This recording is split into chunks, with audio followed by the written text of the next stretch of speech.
padayon lang ta.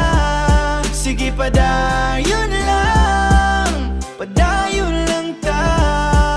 Ipadayon ng tikang padung sa ato ang pangandoy. Mabayloan ra naghayahayang atong kakapoy. Basta kay maniguro salig sa imong proseso, ay sayon nga agianan padulong sa pag-asenso. Naagyon ng sakripisyo, kauban na sa biyahe. Tanan na tong haguan kay wala may isimani. Ang diskarte yung kaalambay wala na sa edad. Pabili bang way salig sa imong abilidad. Sa gulig paning kamot, ilang puro hinaot. Sugalig luhag singot para pangandoy maabot. Natural lang masayo, basta ayaw lang og kasapot. Puhon kita'y maghakot, ipabiling walay labot. Mga tao na kaminos, porket kita karon wala. Pero di ta mo